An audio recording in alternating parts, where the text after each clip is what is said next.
We are actually the distribution control center and system restoration. So what we do is we have the distribution system operators that actually are the team members that send our crews to work.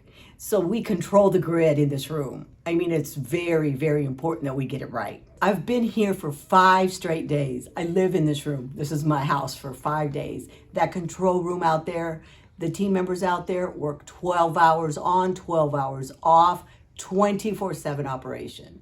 It is so amazing what this team has done. They're in good spirits. They're all about the customer.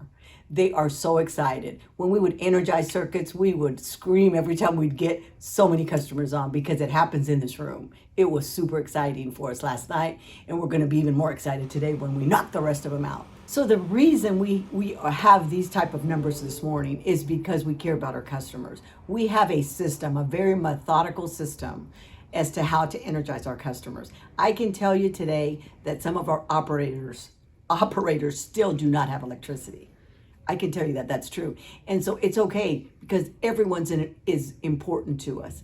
We will not stop until every customer has been energized. Every one of them.